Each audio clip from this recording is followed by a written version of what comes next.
নমস্কার বন্ধুরা, বিউটি রান্নাঘর 25-এ সবাইকে স্বাগত। আজ একদম সম্পূর্ণ নতুন রেসিপি নিয়ে চলে এসেছি।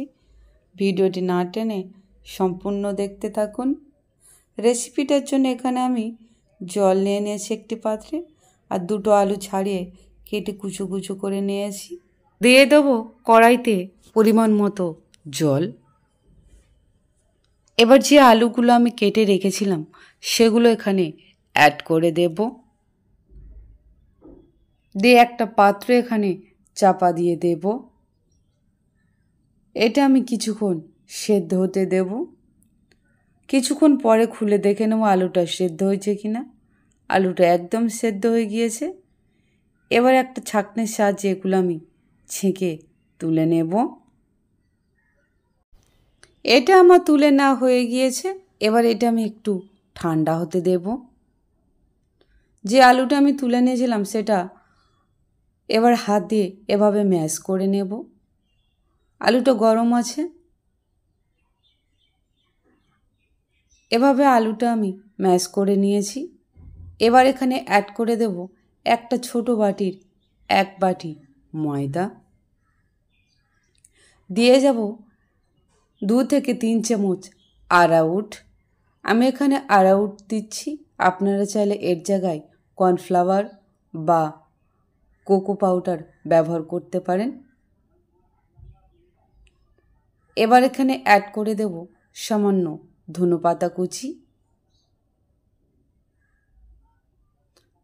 দিয়ে দেব একটা আমুল চিজটা আমি গ্রেট করেই দেব।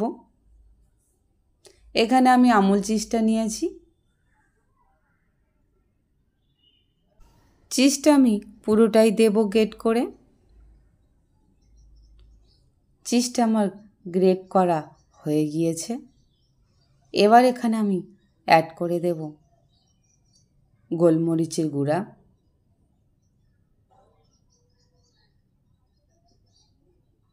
দিয়ে দেবো টেস্টের জন্য নুন। এবার এখানে অ্যাড করে দেব গোলমরিচের গুঁড়া। আমি এখানে আর কোনো মশলা বা কাঁচা লঙ্কা ব্যবহার করব না। এবার এটা আমি হাত দিয়ে মেখে নেব।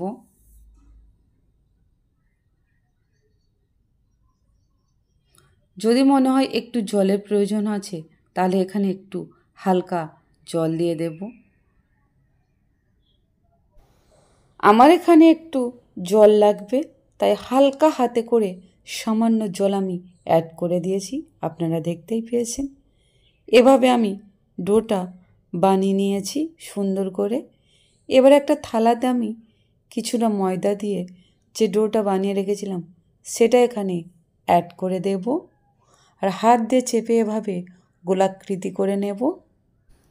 এবারে বেলুন চাকির সাহায্যে এইটা একটু বেলে নেব সমান করে। এভাবে থালাটাতে ধরছিল না, তাই আমি চাটুতে নিয়ে নিলাম। এবার এটা আমি পিস পিস করে কেটে নেব। এটা খুব বেশি পাতলা আবার খুব বেশি মোটা করা যাবে না, মিডিয়াম সাইজে রাখতে হবে। এভাবে আমি পিস পিস করে সুন্দর করে কেটে নেব, আর সাইডের অংশগুলো বাদ দিয়ে দেব। দেখতে সুন্দর লাগবে ভাজার সময়।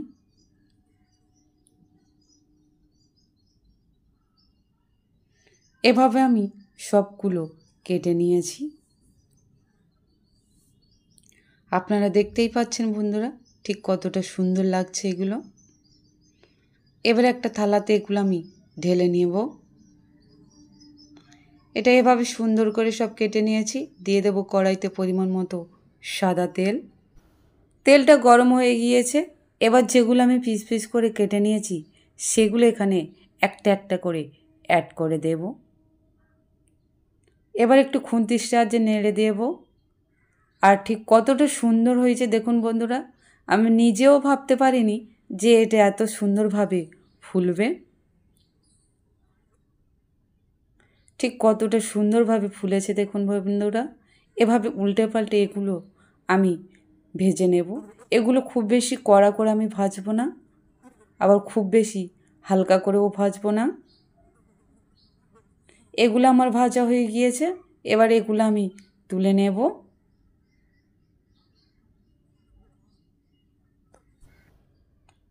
ঘরে থাকা সামান্য উপকরণ দিয়ে এভাবে সুন্দরভাবে যদি একটা পটাটো স্ন্যাক্স বানানো যায় তাহলে কেমন হয় বন্ধুরা? একই পর্যায়ে আমি আরও কয়েকটা ভেজে নেব। ঠিক এভাবে। আর এগুলো ঠিক কতটা সুন্দরভাবে ফুলছে দেখুন বন্ধুরা। এগুলো আমার ভাজা হয়ে গিয়েছে। এগুলো আমি তুলে নেব। আমার পটাটো স্ন্যাক্স রেডি। এবারে একটি বাটিতে সস নিয়ে সুন্দরভাবে গেস্ট এলে আপনারা পরিবেশন করতে পারেন। আমার এই পটাটো স্ন্যাক্স রেসিপি আপনাদের কেমন লাগলো তা অবশ্যই কমেন্ট করে জানাবেন বন্ধুরা। রেসিপিটি ভালো লাগলে লাইক, কমেন্ট, শেয়ার, সাবস্ক্রাইব অবশ্যই করবেন আর বেশি বেশি করে শেয়ার করে দেবেন। ভালো থাকবেন। ধন্যবাদ।